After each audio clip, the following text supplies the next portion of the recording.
শীতকালীন ঝড় বাইরনের তাণ্ডবে বিপর্যস্ত ফিলিস্তিনের গাজা উপত্যকা। এতে চরম দুর্ভোগে দিন কাটাচ্ছেন সেখানকার মানুষ। প্রবল ঝড়ে ধ্বংসপ্রাপ্ত ভবন ও অস্থায়ী আশ্রয় কেন্দ্রগুলো একের পর এক ভেঙে পড়ছে। এখন পর্যন্ত এই দুর্যোগে অন্তত 14 জনের মৃত্যু হয়েছে, যাদের বেশিরভাগই শিশু। ফিলিস্তিনের গাজায় এখনো কাটেনি যুদ্ধের রেশ। এরই মাঝে নতুন করে হানা দিয়েছে শীত, বৃষ্টি ও বন্যা। গত কয়েকদিনের টানা বৃষ্টিতে গাজা উপত্যকার পুরো এলাকা বিপর্যস্ত হয়ে পড়েছে। অস্থায়ী তাঁবুগুলোতে জমে আছে হাঁটু সমান পানি। চরম ঝুঁকিতে রয়েছে আশ্রয় প্রার্থী পরিবারগুলো। পানিতে ডুবে শিশুর মৃত্যুর খবরও পাওয়া যাচ্ছে।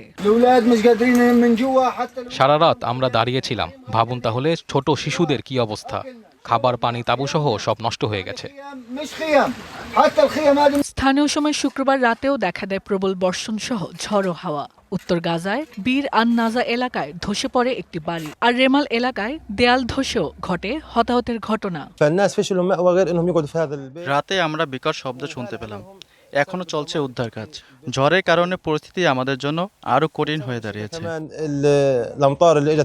এছাড়া বেত লাহিয়া ও জাবালিয়ায় দেখা যাচ্ছে একই চিত্র।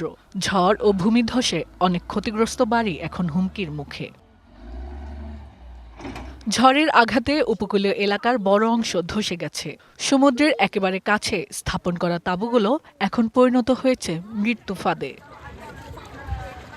এদিকে তীব্র ঠান্ডায় হাইপোথার্মিয়া ও ঠান্ডাজনিত জটিলতায় প্রাণ হারাচ্ছে শিশুরা। Hasna Akter, DBC news desk. নতুন এবং ফিরে আসা গ্রাহকদের জন্য নগদে চলছে ক্যাশব্যাক সহ প্রতিদিন হাজারো উপহার জেতার সুযোগ। হবে আশা আর ফেরা, সারপ্রাইজ সেরা।